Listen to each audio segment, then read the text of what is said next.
Which do you think you should prioritize more? I gotta say, hustle, I think you're gonna learn more in doing. That is something I continue to work through. If you're just studying film all the time and you're not out there practicing or working on your craft, like, you're not gonna be very good. And business is about executing, otherwise you're not gonna stay in business. What I have learned over the last 5 years is that in moments where I had locked, loaded, focused on nothing except business, honestly, I don't know that's super healthy. I think that there is a balance that you have to create inside of your business. I don't think you're as effective if you're neglecting those things at the expense of you just focusing on building your business. I don't think you're going to be. What's up, everyone? Just wanted to take a quick second and tell you about our guest today. Today, we're joined by Zac Brown. Zac is a partner and regional vice president at Primerica. We've all seen the traditional sales models, but Zac has built his entire business on a different blueprint. He leads with value by teaching people the technical mechanics of how money actually works. Today, we're diving into the how and the why behind that strategy. We're going to look at specific concepts Zac uses, like the Rule of 72, not just as financial tools, but as a foundation of a high-growth, mission-driven business. And for any entrepreneur listening who wants to know how to build deep trust and scale an organization through education, this episode is for you. You do not want to miss it. And one more thing, if you could hit that like and subscribe down below, I'd really appreciate it. We're coming out with new episodes every Monday, so you don't want to miss them. Back to the video. I'm an independent agent through Primerica. Primerica is based out of Duluth, Georgia, but we are now basically like a broker in charge. You think kind of like real estate's the easiest example. So I was an agent. Now I'm a broker. We have a team of people that I work with now that I oversee, and we have our own independent agency, but still underneath the umbrella of Primerica. Right. So you're doing most of your own stuff though, right? Like you're kind of getting your own leads. Definitely. It's still our business. We just use Primerica as a back office support. What made you decide to go down that route as opposed to, working for a larger firm under people? Yeah, sure. I mean, so, just to kind of back up just a little bit. So my background's actually in education. I went to school, graduated, wanted to get into teaching and coaching. I was a college athlete and then started teaching at the high school level. I was a math teacher, baseball and basketball coach, and was not super thrilled with 30 years in education. I did not think I would go into business for myself. That was not something that I don't know that I ever really thought about. But when the time came, I got married. My wife at the time was working in healthcare. I was in education, and I was in the middle of COVID. So I always tell people we were in probably the two worst industries to be in during COVID, just with everything that was going on. It was chaos. Obviously, education is not the most lucrative career either. Not that everything is about money, but the saying that you're going to do something and money doesn't matter. It does matter. I mean, because when you're trying to live and grow a family, that matters. About 5 years ago, back in January, I was, thinking about, hey, what else could I be doing, outside of education? My wife and I, right before we got married, we got married in October of 2020, and around November, I was starting to make that have that conversation with her, like, hey, what could I do outside of education, whether that's something part-time or maybe even a different career. And so I was actually reading a book called The Purpose-Driven Life. I don't know if you've heard of that book before, but it was super helpful for me just because at that time I was trying to just, hey, what do I do? What should I be doing? Like, what's my purpose? And so I loved education. I loved the relationship side of it, the coaching side especially. But again, didn't really like I could see the writing on the wall 30 years from now, what my income would be and just all the things that were going on. So, we had gone through Financial Peace, which is a class that Dave Ramsey sponsors or has offered for many years now. And so that kind of got me interested in the financial space. My dad is currently, he's getting ready to retire, but he's currently a vice president with the State Employees Credit Union. So most people think, well, didn't you know a lot about money? Is like, no, I actually didn't.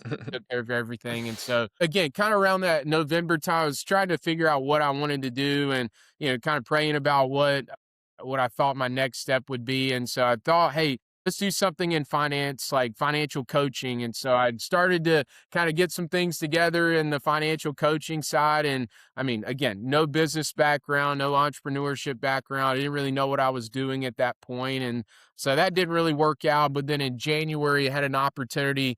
One of my mentors, Brett Cosworth out of Charlotte, he had reached out to me about an opportunity, to get into business for myself, working in financial education, helping families with educating them on investments and insurance and financial planning. And so I found that to be a perfect opportunity. I was able to start part-time while I was teaching and coaching, and then ultimately made a transition, full-time into the business where, now our business is established. How did that go? Was it tough to get in the business? What made you steer away from that in the end? So I thought about so Dave Ramsey actually offers like you can become a financial coach through them. And really what Mhm, I would say the difference between financial coaching and financial advising is it's not required in the coaching side that you have licenses. mhm. You're helping people mostly with like budgeting and paying off their debt and creating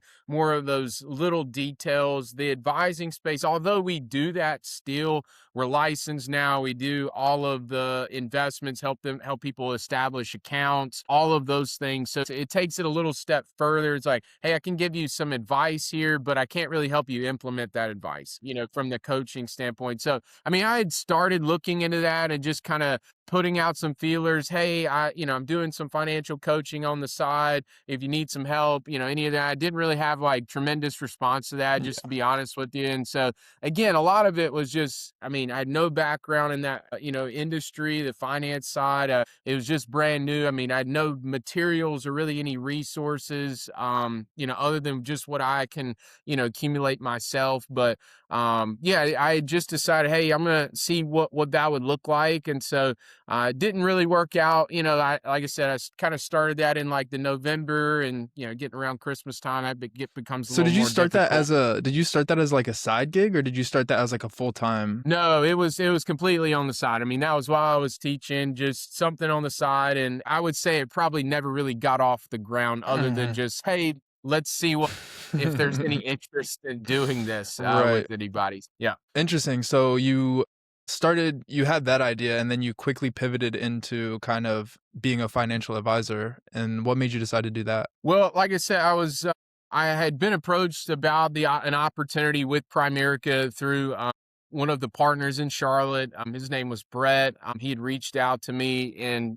really just perfect time. I mean, I'm a believer. I think that was like God intervening and saying, "Hey, this is really the route that." I think you should go in. And so it just became a really good opportunity. Not only one because it aligned with my purposes and my values of like, hey, I want to do something that's super impactful. I want to, the finance side is kind of what the route I want to go in. And then I also had a lot of support, right? A lot of times people get into business today and it's like, all right, I'm starting from ground zero. I'm doing this completely by Yeah. myself. But it was super helpful because number one, I was able to start part-time, meaning I didn't have to quit my full-time job, my source of income, to come and do something that was completely, hey, I had to make the money to, Mhm. 100% commission and all that. But, looking at it, it was, I had a mentor that I had, that was teaching me, training me. Hey, I had the resources, the backing of Primerica, is one of the giants in the financial industry today, just the relationships with companies, all the resources they provide us, from that standpoint. So that felt a lot better because I wasn't doing it from complete Mhm. scratch. I had a foundation in place, a system that was already pretty successful, that all I needed to do was replicate it. And so that's really what happened for me, is just found that to be, perfect timing to get started. And I could do that while I was establishing myself. I could still teach, finish out the year, coach, do those things. And then, made a decision about 6 months into, not go back into teaching. Interesting. So along those lines, I'm also wondering, how were those first couple, like, 6 to 12 months of you coming into Primerica and starting your own kind of business coming from, you know, because I feel that where, you know, you're starting something from the ground up and you don't have a lot of support. So you just have to like Mhm. try to figure it out as much as you can. So I'm curious, Yeah. was there a big difference between, you know, how you tried to start your finance and then coming to Primerica and doing that? Yeah, I mean, I think again, having and whether again, every business is a little different. You know, one thing I would challenge you to is find some people that are in your space that you can get some ideas from. I think it's nobody.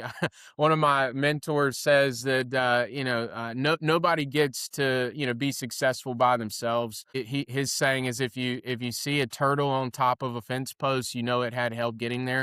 And you need to have people that can speak into your life, that can help you, navigate, maybe that have already had experience in that, or could give you some wisdom in that. But I think that was super helpful. And then just again having the backing of a bigger name that I could say, hey, I'm learning this. I have a mentor that's helping me the first couple appointments that I'm on to bring some credibility to the business portion of what I'm doing.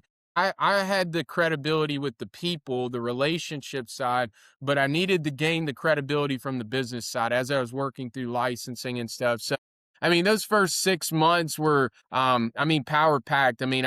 I would say, like I said, I mean, once I got started, saw the opportunity, I said, hey, this is where we're going to plant our flag. I feel like, hey, again, this is where God's led us to. This is a great opportunity to help people, and I can make a bigger impact, from the opportunity that I could offer to people, and also benefit us. I mean, we get paid a lot more in finance than we did in education, Yeah. and again, that's just a plus, not the number one reason that we do this, but it's good to know that hey, we get financially compensated well to Right. do what we do. You can live your life and not have to worry about all the other stuff that comes Definitely. with it. Interesting. So I'm curious too, was there ever a time where you kind of in those beginning months, well, I guess you said that you felt like it was your kind of calling from the beginning, right? There was never a time where you were like, man, I don't know about this. Oh, yeah, there's definitely. I mean, I think that's in any business. I Yeah. mean, if anybody tells you that in business it's a straight line to the Mm, top and yeah. all of that, they're probably lying. Yeah. I mean, obviously, I think we had some really good success. Comparatively to a lot of people. I mean, but again, I think it was hard work, but I think it also came down to believing again, going back to, hey, this is where we're supposed to be at. Hey, Mhm. this is just a season that we're in. I mean, because I mean, business is ups and downs, but I mean, I can definitely remember one time, not too long into the business, I started in January of 21, and I could think back to October of, I think it was 2022. We're on the cusp of becoming a partner, and really kind of right at that finish line of getting that big promotion to increase our income, those types of things. And we had taken a trip, my wife and I, we had our youngest had just been born a couple months before, and we took a trip. It was basically already paid for, but we were struggling. I mean, that the months before that, we were having a pretty hard time, income wise, just where we were at, and not that we didn't have any money saved. It's just one of those moments. Is like, all right, this is tough. And so we take this trip and we go to the mountains, and it was like supposed to be a relaxing trip. It was probably the most depressing moment we've had in business together. And, I could I mean, just in full transparency, I can remember us bringing like canned chicken to Mm. eat like for some dinner. And I told myself after that, I said, I'm never going to eat canned chicken ever again. I'm not gonna get that way again. But it was one of those things that like, all right, hey, there's moments, there's some adversity in business, but leaning on again, hey, why did we get started in the first place? We didn't feel like, hey, we were being called to do something else at the time. And also just having people to lean on. Like again, after we got back, I had a conversation with our mentor, Brett, and just was like, hey, this is where I'm at, this is where my head's at. He's like, you do realize that like you're not in that bad of a shape. Like it's not as bad as you're making it out to Mhm. be. But hey, how can I help you? What can we do? And you got to think you've got one of the best contracts ever to go out and make money. All you got to do Mhm. is go do it. Mhm. And so it was reassuring to know that, hey, he's been in business a long time. He's had some struggles as well. And he was able to share some of that with me and just kind of, hey, reset the thinking and kind of move on. But no, it's not a straight line to the Mhm. top for sure. Definitely not, definitely agree. I'm also wondering off that, you kinda talk about so what were in those beginning days when you kinda were still figuring out everything, how like, what was a switch for you where you understood, "I can go to these people, these certain types of people, and I'm gonna sell at a higher rate than" I for us, I mean, we're not. I mean, again, we're not like like a cold call door to door business. Mhm. A lot of our business today and a lot of our clients are friends, our family, are people that we go to church with, and I think that's again, you just look at any sales industry, and I mean, there's people get kind of scared of the word sales, but I mean, sales is just about developing value for somebody and really having a relationship. And that's what I feel like advising is for us is just it's about developing good relationships with people and just making sure that hey, we're there when they need something and providing a good service. But from that, I mean, from the beginning, it's been hey, really just again get the word about out about what we're doing and people will refer us. I mean, we're to the point now where we get referrals without asking that for them. I have people call me occasionally on that and it'll only continue to grow that as we grow our business. And so I think once you do a good service for somebody, number one, you see success early. I think that's important for any business owner, entrepreneur, and whatever they're doing is to find success as early as possible. So there's a belief level that grows and Mhm. it's not like you're still wondering whether this works or not. No, like when we saw this work, I mean, it was like, okay, I don't have any doubt that when I sit down with somebody that I can't help them. And so then it becomes a lot easier to talk to people or to go out and get outside of your comfort zone a little bit. Cause I mean, I'm pretty outgoing when it comes to people that I know. I'm not very outgoing with people that like, I'm not going to, just Right. randomly walk up to you in the grocery store and start a conversation Right. probably. Right. So I'm curious also along those lines, when did you kind of see that flip and start to really play to those strengths? Yeah, I mean, I think the strengths for me were the relationship. I didn't have a problem with the education piece of what we were doing because we do spend a lot of time educating clients on just fundamental, foundational financial principles. I mean, things that we don't learn, in school. But I mean, I would say one challenge that I had to learn to get over was the back end of like the sales process. Like when it was time to actually, ask them for money to like implement like I had that was something I had to learn. I wasn't very Mm, good at doing that because I'd never sold anything, right. in my life. And like I think the natural thing is to feel like, oh, I don't want to pressure anybody to do anything. But again, once you see what value you're bringing to somebody, then asking for them to actually implement it's pretty easy, from that. And so that was probably my biggest challenge at the beginning was just, hey, once I get to the point where I'm showing them, "Hey, this is where you're at, this is what I can do for you, and we know that this is better," it's like, "All right, will you actually do it? Like, will you implement the program?" Mhm. How And many then once we're people there, then it's pretty easy. right, how many people do you think like, what is y'all's close rate? Let's say you see, um, 10 people or 20 people, how many of the 20 do you think actually take what you're saying and go with it and do I mean, business? I think it's critical to like we do a lot of diving into our numbers. I mean, but if you look at like, and I'll just say our people who are there are in our target market, just like any business, you have a target market. Like I always train our reps to say, like, you would not open up like a ski shop down in Miami, Florida. Right. Like that would not be a good business for you to open up because nobody's it doesn't snow in Miami. But Mhm. if you open that up in Colorado or even in the mountains of North Carolina, like you might have a better chance, all right, of doing well in business. So I think taking that and even just narrowing it down and say when we're meeting with people in our target market, like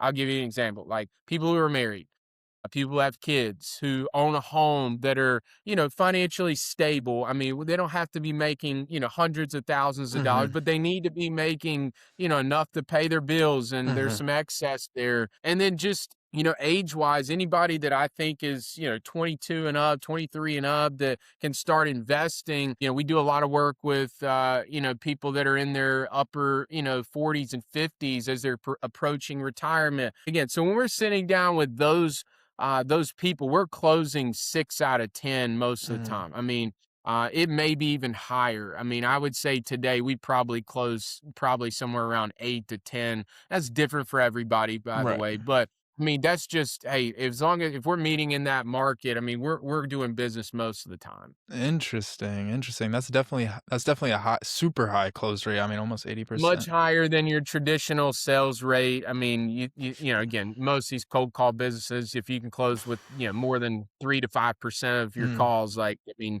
you're doing pretty good. But I yeah, mean, again, we're not in the cold market a lot either. So we have a higher rate when we're working in that warmer, like there's a right. relationship or referral, that kind of thing. So that makes things a little bit different, but I think that's an important piece to what we do that's different than a lot of other businesses. 100%. I'm also wondering, you talk about how the people under you, I'm wondering how you kinda built the team that you have around you. Yeah, I mean, so I think of it in I always look at like, and we'll call it recruiting, but like Uh-huh. finding people that are like-minded. I mean, I think number one, like if we're gonna invest time in somebody, then it's got to be the right person. And I say the right person, not necessarily to have like the credentials, they like licenses. Like I think about to my story, like I was not licensed in Mhm. anything when I came into the business, but I would like to think that what Brett saw in me was like, okay, I was a college athlete. I played at fairly high level. I'm competitive and people oriented. Educators, a lot of times, why do most people go to education? To make a difference, right? They're impact driven. That's what I look for a lot of times in people that I'm recruiting or possibly having conversations with. It's like, hey, would this person be a good fit within our organization because of the values that they hold? Are we going to get along, number one? And then obviously I think you need talent. I mean, you got to have people that are willing to go after something, because this is, entrepreneurship is not it's not a work processing. Employees are work processors. You go in, you have a task that you do every day Mhm, and you mhm. get paid for that. Work entrepreneurship is work creation, Right. right? And so you gotta be willing to step out and to learn. But I think again, that's what I look for when I'm looking for people that are interested in a business like ours, whether they're interested in finance or not. They see an opportunity, they can help people, they can make pretty good money doing it, of course, and then own something for themselves, and in an industry that's not going away. It's proven. There's a track record of success, not just with us, but with our leadership team in Charlotte and even throughout Primerica. I mean, most six-figure income earners of any company in the US today. That's a fact. Wow. And so that's something that I knew is like, hey, I want to make six figures. I have the best chance of making six figures here if they have the most people that have done it. Mm, Was my thought. So interesting. So, I'm still wondering about building teams, 'cause I think that's a super interesting topic, and a lot of entrepreneurs, especially early entrepreneurs, don't understand how necessarily to build a team around them that is cohesive with them and works well. How did you learn how to recruit good team members and stuff like that, you know? probably recruiting some of the wrong people. I mean, Mm, just be honest. no, I 100%. mean, I think if you do it enough, you figure out, okay, this type of person is going to do well here. This person probably not. And so in the beginning stage, sometimes it's like, I think everybody ought to do this because we're having success, or, and I think this is a great opportunity. And not that we shouldn't offer that to everybody, but everybody's going to be the best fit to come in here and do this. And so I think trial and error a little bit is probably the biggest thing. And then just learning from those mistakes. When you're building a team, it's again, it's all relationship driven, and all. So you got to start to learn how to read people. You got to get to know them. And so I take where I was maybe a little quick to pull the trigger and say, hey, I think this is a good fit for us. Like, let's make sure this is something that, number one, you're excited about, and number two, be a good fit for us. Because I'm going to be investing my time and energy training and mentoring you. I want to make sure that that's worth both of our time to do that. Yeah, With 100%. so I think trial and error is probably the biggest. Hire some of the wrong people, and again, not the wrong people, just maybe not the right type of person that we're looking for in the business. No, 100%, 100%. I think trial and error is so important in business. I think that's like one of the biggest things you could get good at is just trying stuff, seeing how it plays out. It doesn't do well, then changing it and going at it again. You know what I mean? Absolutely. So I think that's super interesting. Okay, cool. So let's move on just a little. I kind of wanted to get your input on what do you think is misunderstood about the finance industry, one, and finances in general from the general public. Yeah, I mean, I think the biggest thing that I see today is that people are just not educated when it comes to finance, and it's not necessarily everyone's fault. It's the I go back to, what I was teaching at the high school level, teaching math. We have nothing in our curriculum that teaches kids about how money works. And so that's, I mean, what does everybody do when they leave high school? They go get a job, they go to college. It's like, what do you do with money? Nobody is teaching our kids what to do with money. And so that was one piece of why I got out of education, is because I didn't feel super passionate about what I was teaching, but I could Mhm. get really passionate about, hey, people need to understand finance. And I think the big misunderstanding for a lot of people is that finance is not most people think it's some mystery, like how to do well financially, but it's super simple concepts on like how to manage money and what to do with it that are super easy to understand. And it's like, why are we not teaching this stuff, right? Like, I'll give you a great example. Again, as a math teacher, we teach compound interest, Mhm. right? And most people forget about what it does and all that stuff. But one of the first concepts that I learned getting into business was the rule of 72. Barrett, have you heard of the rule of 72 before? I've heard it a little. I don't know what exactly it is though. If you could tell us, that would be great. Yeah, so just really simply, it tells you about how long it'll take for your money to double, and it's based off of your interest rate that you're getting. So basically, you take the interest rate that you're earning at whatever, bank or investment, like whatever you're earning, divide it into the number 72, and it'll tell you how many years it'll take for your money to approximately double. Mhm. Like a good number to look at is like, if you had $20,000 and you were getting a 3% return at the bank or wherever you were at, you take 72 divided by 3, and that would give you 24. So that just means hypothetically that your 20,000 is going to grow and double to 40,000, and it's going to take 24 years to do that. Mm. You think about doing that one more time. Now that's 48 years, and you've made, from 20,000, you're at 80,000. Like, that's not very good, right? We don't live a lot of 24-year periods. That's not a lot of money. So if you look at, okay, what if you were making like 6%, just double the rate of return? And if you ask most people, they would say, well, if you double the rate of return, you would double your money, right? Mm. That would seem logical, but that's not the case. It cuts the time in half, though, Right. of how long it's going to double. So 72 divided by, 6 gives you 12. So if you take 20,000, double it, same 48-year period, you don't have double the money, you have quadruple the money. Mhm. You don't have 80,000, you have $320,000. Like, okay, that's a little better. But Right. what if you doubled it again to 12%? Because really, if you look at historically the markets, I mean, 10 to 11, 9 to Mhm. 12%, like Mhm. you'll find investments that historically will do that. But if you have 12%, that same 20,000 doubles every 6 years now. Mm. And now you don't have 80,000, you don't have 320,000. After 48 years, you have $5.1 million.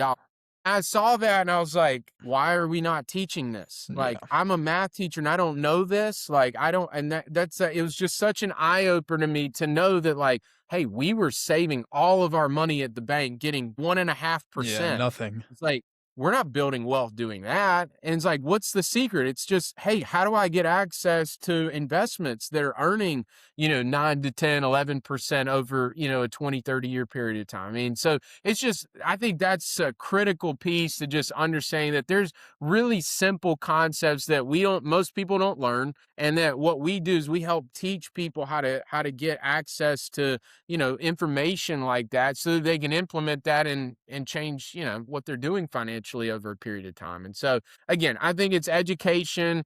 It's also upbringing. Not everybody a lot of our financial philosophies come from our parents. Right. And again, they didn't learn about how money worked either. They probably learned through some trial and error as well. But most people don't have a very good financial, still today, 80% of families are living paycheck to paycheck. So there's got to be a different philosophy, and somewhere there's a disconnect. And it all comes back, I think, to education, that people need to be educated about how money works. Let me ask you a question.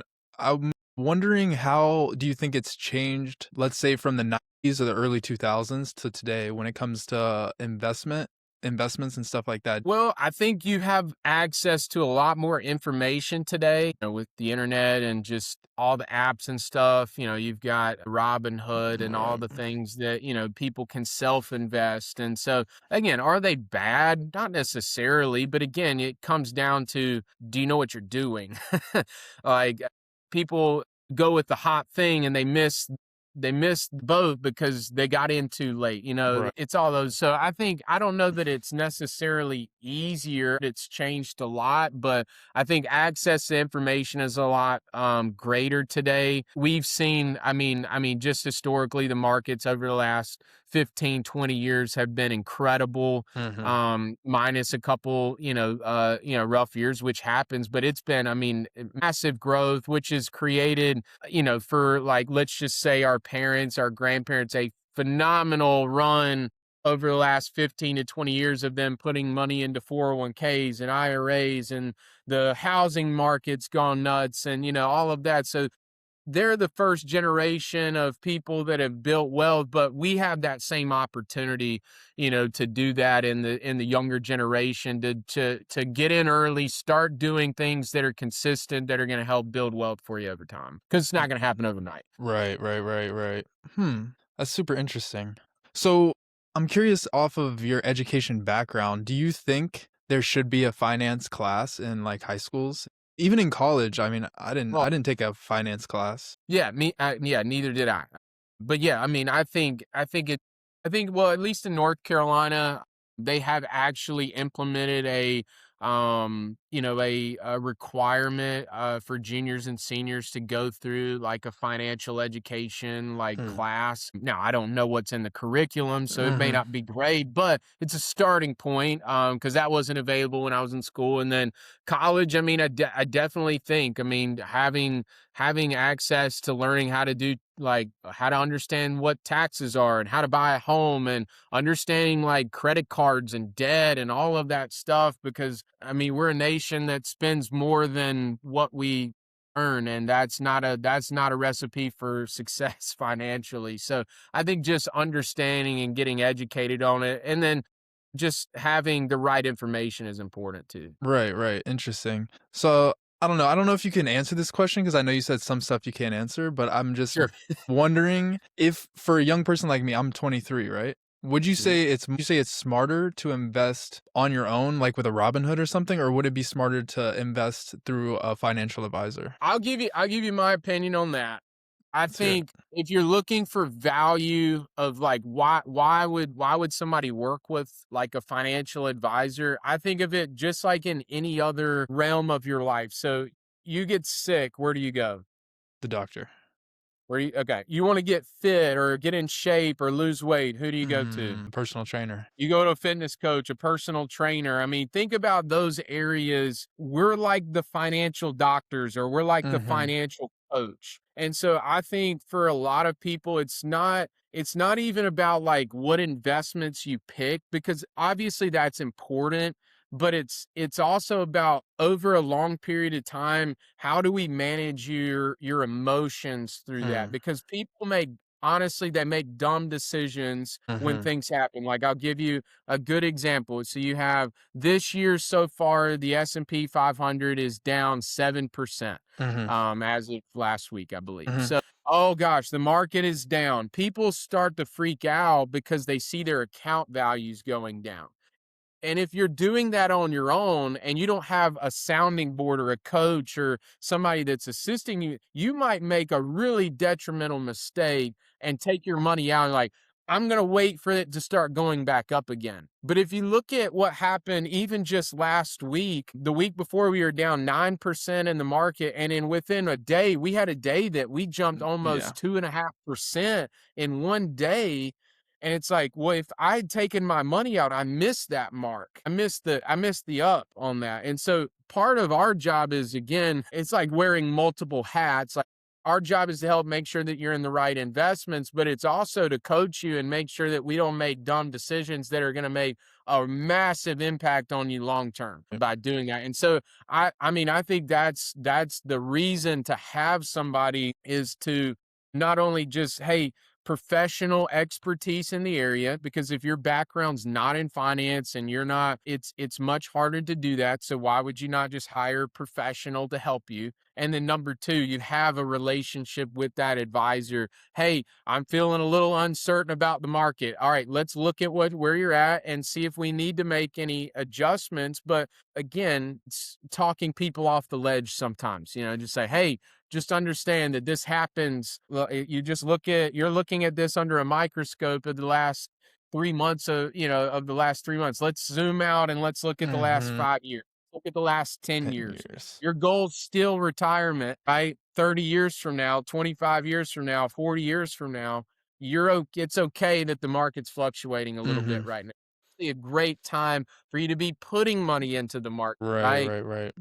It's that concept, that idea that most people they've probably heard, but they don't really act on it. It's like buy low and So sell high. high, Right. right? Not the opposite, right? Not the Most opposite. people, when they're going shopping, they go to the clearance rack first. They're looking for the sell, but they run away from the stock market that's going down. No, yeah, for It's sure. one part of our job is just, again, balancing that. But that's what I would say, is just look at it from every other aspect of your life. If you're wanting to improve your health, you go to a health coach, or you go to a fitness coach, you go to the doctor when you have a need, for your health. So that's what I would say we act as. Interesting. Is there ever people that come in that are really they're like, "I wanna put my money here," and then you have to kinda steer them away from it, or they come in with more open-minded? It doesn't happen all the time. I mean, there's some people that are fairly adamant that, like, I want to invest in XYZ company, or I want to, geared towards technology, or I want exposure here. But most clients are, when we sit down with them, they're again, they trust our opinions on, hey, this is where we're at. And again, our job's to make sure that clients are diversified and they're not, in, some crazy risk category that they shouldn't be in. Right. So they have opinion, they have input to what we do. That's where we ask questions on what their goals are and how comfortable they are with risk. And that's how Mhm. we put together their portfolio from there. Interesting. What do you think is one traditional piece of advice that you could see being somewhat detrimental to people investing nowadays? Well, I mean, I think this is kind of a little different from like investing, but it is something that's pretty prevalent today. You may have heard of this, Barrett, but like the concept of like being your own bank. Mm, Like, and really what that is investing money. And I say investing loosely because it's not really investing, but investing in life insurance policies. Like, mhm, if you look back historically, the majority of life insurance that is sold today in the country is some sort of whole life insurance or universal life insurance. And so, like, just understanding that those programs are supposed to give you, the way they offer those, you're getting two things. You're getting insurance and savings with it. Most of these agents are not investment licensed, but you look at how they operate. I mean, the first thing that's really bad about them is that any of that money that you've built up into what they call cash value, it's like your savings that they're saying, oh, borrow from your savings like you would you're your own bank. Well, the first thing is that when you pass away, you're going to lose your cash value. mm, So if you have money in that cash value that is your money, it's going directly to the insurance company unless you're paying extra to get it. All mhm, right, which again, you're being charged extra to have that, so they're making that. And then the second thing is that if you want to borrow from that cash value to use that money, you have to loan yourself money.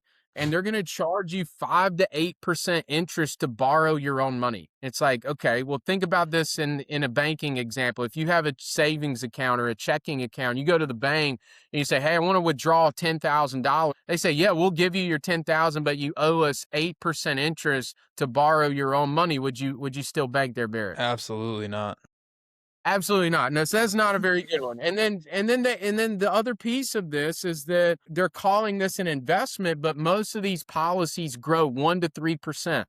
That's not a wealth building tool. Mm-mm. So that's not a good idea because you're missing out on the value that you could be earning in the market, averaging, 9% over time. That's a pretty big deal. And then most of your cash value, you don't accumulate anything in the first 3 years usually of those policies. So you're paying to, put money towards your insurance and money towards your cash value, but none of that money's going to your cash value. It's all going to pay the agent those first couple years. And so it's just like, okay, all right, how is that really a wealth building tool? Why is that a good idea? No, I mean, again, for basically everybody that we meet with, the concept of buying term and investing, the difference is better. Term insurance is significantly cheaper, gives you a much greater benefit for the value that you're getting, and then, for your family. And then you can invest the remainder of what you would have been paying towards that whole life or Mm-hmm. universal policy and get that money for yourself. I mean, get the returns, and if something happens, that your family receives that money and that life insurance benefit. So that's a traditional thing that is out there. You look on TikTok and all the other platforms, social media. There's a lot of misinformation. So I just advise people to like actually do their homework, understand. Oh, this is what the wealthy people are doing. This is what the billionaires are doing. Well, even if they are doing that, you don't have the kind of money that they do, and you're so it's again, it goes back to just really simple concepts that I think are misunderstood, and sometimes the industry forces people into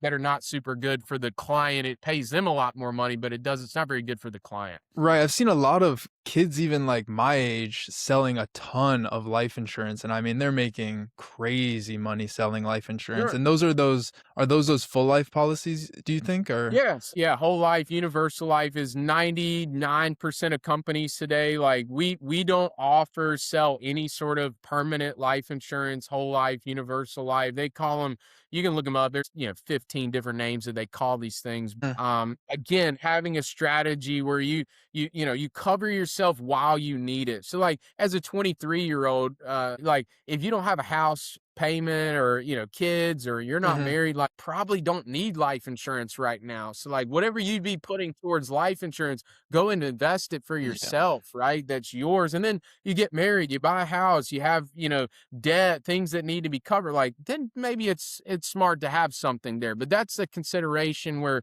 hey, you want to try to minimize the expense on that for the greatest value that you can get, and then still be able to allow yourself to invest money over time. Mm, Well, I mean, life insurance is just supposed to be like any other insurance. I mean, you're paying premium every single month, a payment every month, so that if you pass away, then the insurance company gives your family a death benefit. That could be 100,000, 300,000, 500,000. And so you look at like I give the example for us, like I have a house. I have two kids, one more on the way. I have a wife. Like I have a lot of responsibility, mhm. and then I will be 30 coming up at the end of this month, but like I don't have as much money saved up that if something were to happen to me, like my wife would be in financial ruin. Like our Mhm. kid, like I need something to take care of them if something tragically happened to me. I hope it doesn't happen. Just like you own car insurance, you just hope that you don't get in a wreck,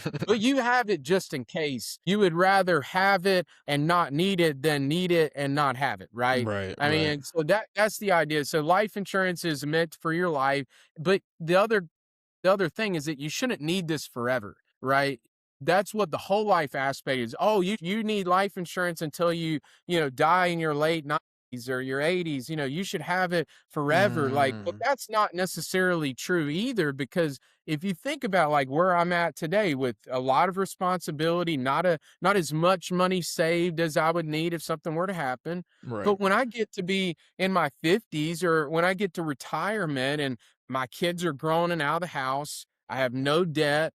We have a lot of money saved. We've done well investing over time. Like, if I'm financially independent, all right, meaning I can pay for everything that I need to without having to worry about income, right? I have everything that I need. I don't need life insurance anymore. I Because see. if something happened at that point for me, or my wife, like, we would be financially set. We don't Mhm. have that responsibility anymore. So that's our focus too, is to, again, protect people while they need it, and then make sure that they're doing the right things investing wise so that they can get financially independent. I I mean, see. that's most important because, I mean, again, tragic things happen, all right? And that's why you need the life insurance, especially when you have responsibility. Mhm. Probably see it a lot, or you've seen it on social media, people putting GoFundMe pages up. Like, Mhm. that's not a plan if something tragically happens, just Right. so you know.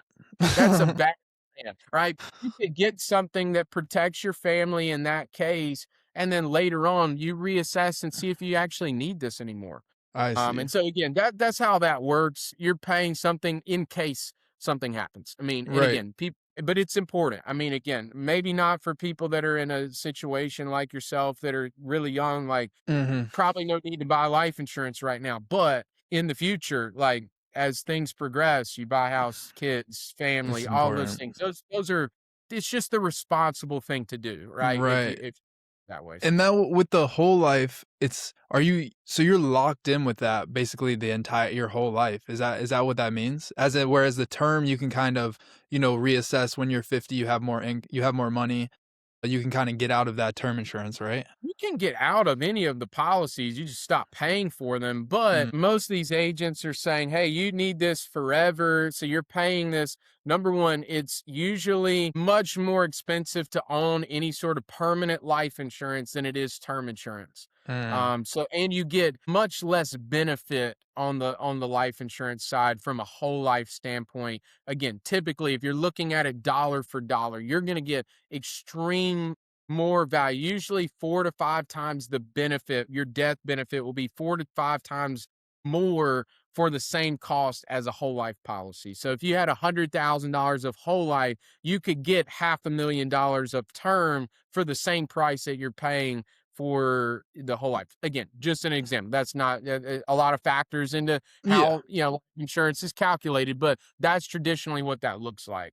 Interesting. And why do you think a lot of agencies try to sell the whole life? Is it just better return, a better ROI? Well, for them, it pays them about 4 to 5 times the commission as well to sell a whole life universal policy versus term. Plus, again, some of the residual payments that you get as, selling whole life or universal life, going back to that, no cash values accumulated in that first 1 to 3 years. All that goes to pay the agent for the first 3 years of that policy, Right. right? Term insurance, you basically just get paid one time when you do a term insurance policy. And that's fine. I mean, again, we still get paid well to do that, but it's not the same as and you've got that ploy, I think, from a lot of these. It's a more profitable product for them to sell, with that as well.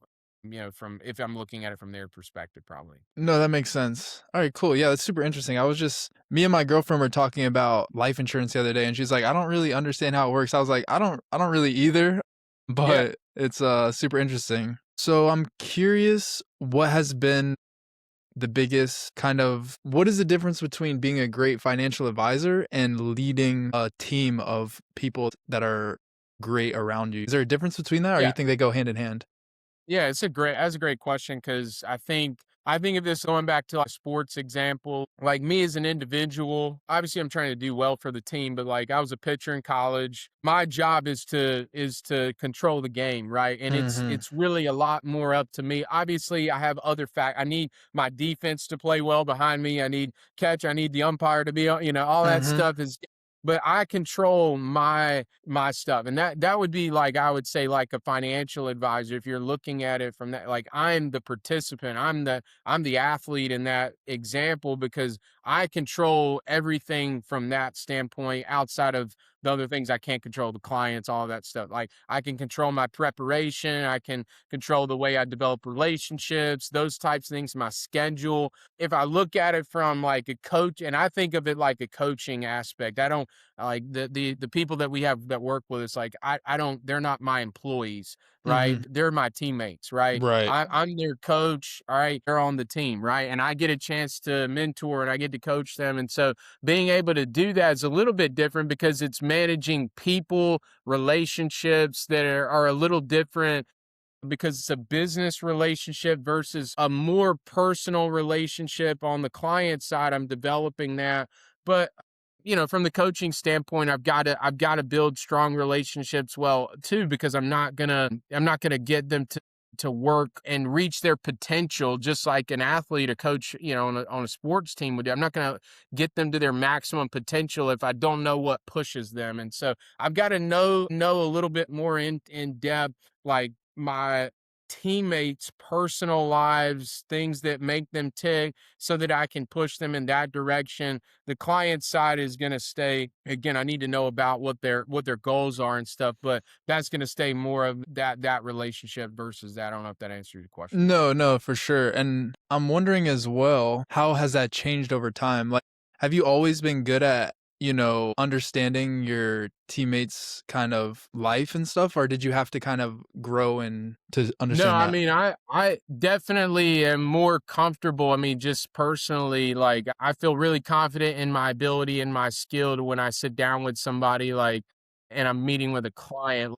I'm fairly certain that they're going to become my client. I'm going to bring Mhm. enough value to them. I'm not worried about that.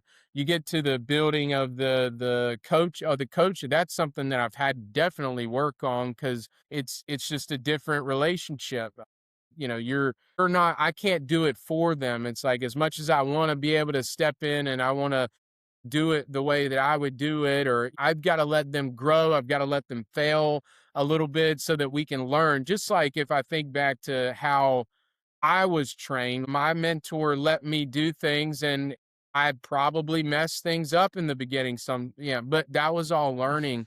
And so it's kind of that release of control, I would say. It's like I Mhm. have to learn how to, okay, hey, they're their own individual. They're going to take my system, our system, and they're going to bring their own vibe to it. And I've got Mhm. to allow them the space to do that. And so that's something I've had to learn and work on because I don't think that that's supernatural for me. I'm more of a doer. Like, if you tell me how to do something, I'm going to learn how to do it quickly. And I'll be able to do it myself. But if I gotta, if I need to rely on other people, then I've gotta let them to. I've got to give them the space to do that. Right. No, I get that for sure. And I'm the same way where I feel like I'm more of a doer. Once you figure out how to do something, it's super easy just to keep replicating it. But Yeah. to show somebody else how to do that and kind of give it to them in their perspective is like a whole different beast in a way. You know what I mean? Yeah. I'm wondering how did you learn how to do that well? Was it kind of books around managing? Was it just trial and error like you said before? So, I mean, some of that, I mean, it's definitely, I think, like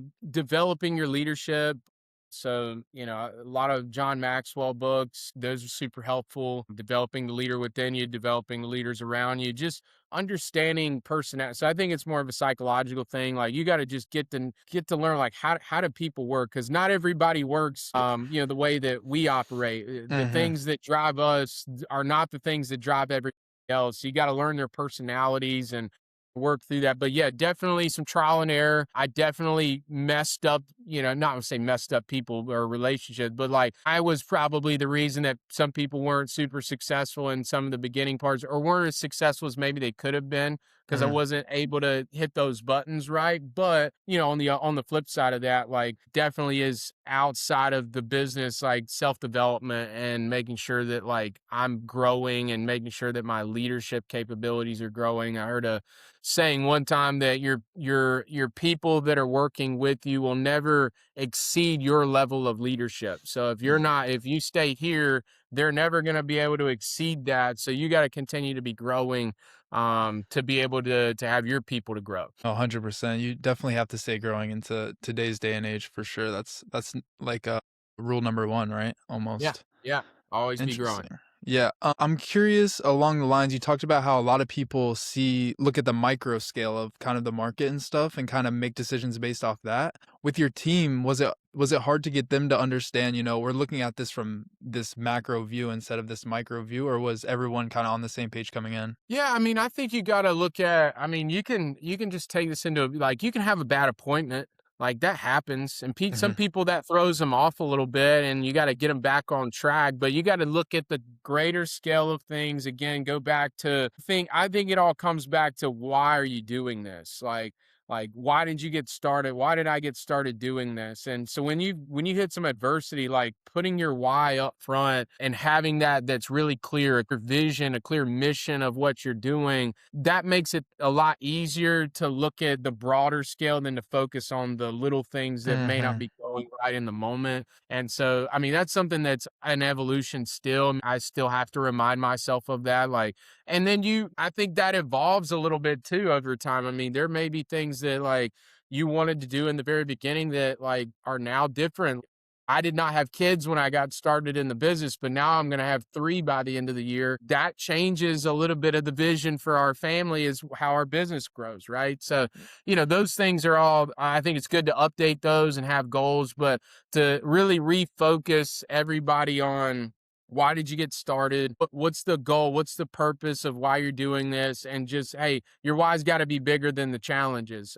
Otherwise, you're going to quit, with that too. And I think that goes for clients too. I mean, going back to what we said earlier, I think we can emotionally make bad decisions when markets are not good and we look at the little things or what's happening in the immediate and not really get focused on what's the long-term goal. Like, hey, this is my retirement account. I'm not touching this for 20 years. Like, Mhm. I should not be concerned about a 5% down in 3 months. You Mhm. know, I just let this thing go. Like, and so that's where I think just again making good decisions and just trying to remind people like, hey, this is the goal. This is why you're doing this. Here's the goals here, what we're trying to achieve. And hey, you're still on track to do this.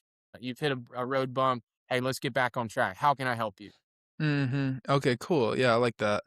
I'm also wondering because in starting business, there's a lot of deciding what to do and what not to do. As Mhm. in, like, I don't know, if you want to go to the beach one day or work, it's like if you're starting a business, you probably shouldn't be going to the beach that much. You know what I'm saying? But I'm just I curious I what you. mean, I get where you're coming from because that's, I think just thinking about, like, how you align your schedule, um, I mean, are you getting at, like, all right, there's things that when you're getting a business started, like, there's sacrifice that has to come into play, right? Correct. And like, what do you think? How did you decide where the sacrifices came in? And Yeah, I mean, I don't think I did that perfectly by any Mhm. means. Again, I think it's much easier to do and to like again, is it easier to have a business with kids or without kids? I mean, not that kids are a distraction I mean, but they are a little bit. I mean, you have more attention, which should be. It's a good thing. You should be Right. giving your kids attention. But like for especially young entrepreneurs, like it's the best time. You got to get after it right now. But I think what I have learned over the last 5 years is that in moments, and I have had moments where like I am locked, loaded, focused on nothing except business, like even to the point where like I'm like disregarding other things in my life, relationships, those Yep. types of things. Like, I 100%. don't think, honestly, I don't know that's super healthy. Mhm. Like, I think that there is a balance that you have to create inside of your business where if you're totally locked in and that's all you're focused on, I don't think you're as effective as if you have healthy relationships or a healthy spiritual life, a physical life. Like if you're neglecting those things at the expense of you just focusing on building your business, I don't think you're going to be as effective. I Mm. think for me, I mean, that could be different for other people, but I think in my experience, that's where like I've made some changes over the years to where like I do put faith as a huge portion of our business. I don't think we'd be where we're at without having that foundation, good, bad, ugly, all in between. That's why we're Mhm. still here, number one. But the second thing is like relational, like how am I working on my marriage? How am I Mhm. attentive to my kids? Like all of that. am I neglecting other relationships, friendships, things like that? Right. Again, I'm not saying that every week you ought to be going out and missing things, but like there should be times in your schedule, I believe, that you're taking breaks, Right. like mental breaks, physical breaks, whatever that is, because it is necessary mentally for you. And I think you actually, as an entrepreneur, like we go back to that creation thing, you get more creative when you Mhm. get away from the business sometimes. Like I like to golf. When I'm playing golf, it gets my mind off of the business for a few hours, but it also gives me like things that I probably wouldn't have thought about if I'm sitting here at my Mhm. desk all day, 7 days a week, every day, because I'm just so ingrained in that. I Mhm. just need to get away from it for a little bit. So I think that could be a misconception in entrepreneurship. I have to go 24/7 all the time. Right. If I think about anything else, I'm losing. I think that can be a non-healthy mentality For to sure. have. But to have structure in your schedule still. Like I think one thing as an entrepreneur that I've learned is that when you come from an employee background and you have a set schedule and you go to entrepreneurship, which is freedom, right? Mhm. If you don't create some sort of schedule, you're not going to be very effective.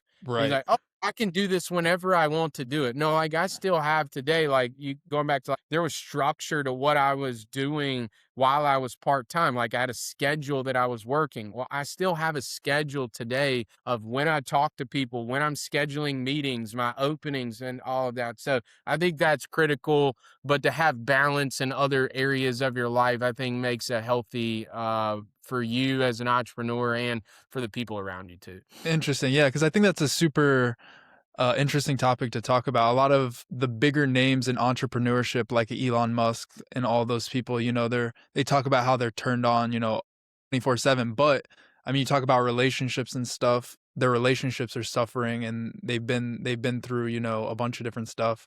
So I just think Sure. that's super I for think young it's people. what you wanna get out of it, but, I mean, for me, I'm not willing to sacrifice my Yeah. marriage to build a business, or I'm not gonna sacrifice, like, enormous time without seeing my kids to do so, because at the end, it's not gonna be worth it Hmm. if I don't have that stuff, and that's just, again, me personally, and I think that's most people, like, the Elon Musk, the Jeff Yeah, of Bezos, those course. guys are honestly a little Psycho. psychotic, a little Yeah, bit yeah. in the way that they operate, but that's not most people, I don't think. I think most people desire to have a relationship or to have a spiritual life or to have and also have a successful business. And I think you can do that without like sacrificing those relationships to the point where it's hindering those completely. But my wife Interesting. would tell you, I mean, there is some sacrifice to building a business. I mean, there were nights when we were newly married while I was still part-time coaching, teaching that we weren't eating dinner together and we had been married 3 months. That's not what newly married couples probably do, right? But now I have the ability now that we've developed the business to where like again, I have dinner most nights with my kids, with my family. And that's important to me. So just having those things and those boundaries, and I think that just happens as you learn yourself and grow and all that. Interesting. The relationship piece is super interesting because for me as a young entrepreneur, that's something I struggle with is finding like how to show up in a relationship in a sense because you're kind of focused on what you're doing in a way, you know? So Sure. that's yeah, I think super it's a interesting. communicate and most of that's a communication thing, Mhm. so, I mean, it was my wife's been involved from day 1 in the business, not that she's licensed in the business, but she's not like an active agent or Mhm. anything, but Mhm. she understood and we started to create our goals together, and Right. so if you're looking at that and that may be a little different, in Mhm. a marital situation, but, Mhm. like, I think the communication is the most important thing.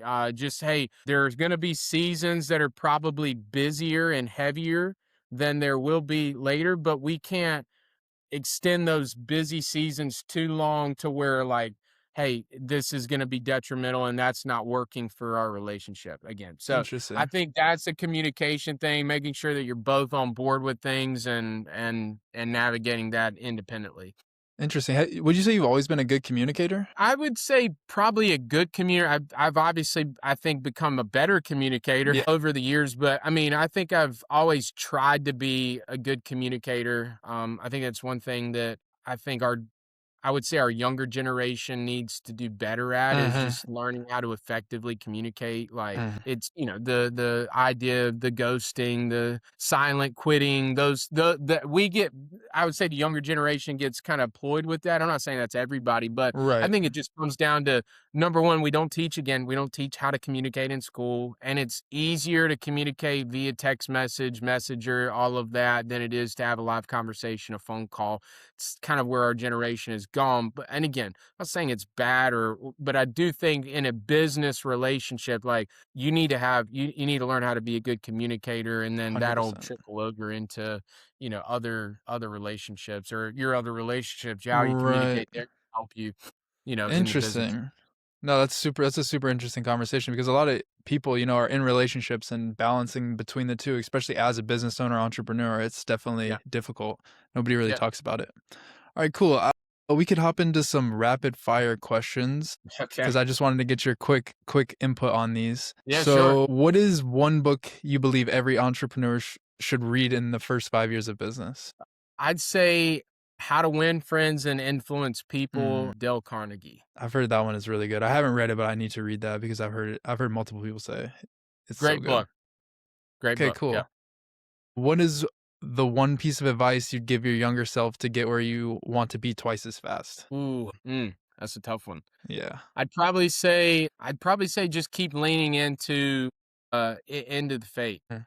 I think in at points in our earlier in the business, I kind of neglected that piece a little bit. And anytime that I've been in a situation where it's like a tough season, and even in the like, it's super important to have like your faith in the middle of that. Mhm. This is where we're supposed to be. Just hey, being in a relationship with God, I think is super important. So I would say if I go back, like make that a bigger priority as you're building your business. Interesting, yeah, for sure. Okay, how do you know when you're pushing too hard and need to step back to stay effective? Uh, I can get a little irritable sometimes. I think my wife would probably agree with that sometimes too. So like I would say if I can notice like where I'm at emotionally sometimes, like I can say, all right, I need some time to just step aside or take a half a day or something, go Mhm. play around the golf, go, whatever. But I think that's just managing like, okay, all right, how am I responding to things like, Mhm. yeah, young kids. So if I'm a little elevated on like, Mhm. okay, how I'm communicating with them sometimes, like if they're doing, and even if it's something small, it's like, oh, I probably shouldn't have reacted like that. I'm Mhm. like, okay, all right, and there's probably something underlying I need to address, and we need to take some time to deal with that. No, for sure. The emotions run high in Yeah. business. What is one tiny habit you've seen take less than 5 minutes a day, but have a massive impact on your personal and business growth? I think writing down your goals. So every year I write down, or I have goals that I create for the year, but I also have long-term goals, and just taking time to write those down in the morning and the evening before, the first thing I do, write those down at the end of the day before I go to bed, write them down again. I think that's super important. I can't remember where I learned or who said that, but I know my mentor Brett has preached that for a long time, Mm. and that's super helpful because it just keeps you realigned and focused. Right. Are those daily goals or is that macro yearly goals? Both. I think you need some like, hey, I'm gonna set 3 appointments today, or I'm gonna, those are some of the daily goals, or and Right. then you've got like, hey, by the end of the year, this is my income goal, or this is the amount of families that I'm gonna help, or that are become clients, and then like, hey, family goals. Hey, we're gonna buy this house, and this time, send the kid, whatever those Gotcha. goals are. So just I think having those, and that doesn't take long. I mean, it doesn't need to be a list of 100 things, but 5 to 10 things that you can write down morning and night, I think keeps you realigned and focused. If a young entrepreneur is choosing between hustling for more sales or studying kind of the game, which do you think you should prioritize more, the hustling or understanding the game more so you can bring more value? I gotta say, probably hustle. I think you're gonna learn more in doing than you are. I say that as a fairly analytical person. I like to know what I'm doing before I do it. Mm. But I would tell you that is something I continue to work through is just, all right, just get out there and work. Right? I think of this from an athletic standpoint, or even a business, like as an athlete, like if you're just studying film all the time and you're not out there practicing or working on your craft, like you're not going to be very good. Like Mhm. you'll understand the game, but you're not gonna be very good at executing. And business is about executing. Otherwise, you're not going to stay in business, right? Right. So I think getting out there, doing it, being okay that you're going to mess up, that is going to create a lot more benefit for you long term than just, all right, hey, I'm just going to study, see if this works or see how this works. And then, like, again, I think there's some preparation that's involved, but go get out there and start hustling, see what works, see what doesn't work, and make adjustments from there. I love that. Well, all right, Zach, that is all I have. I appreciate you for coming on. It was a great podcast. And Thanks, man. I appreciate the invite. And of yeah, course.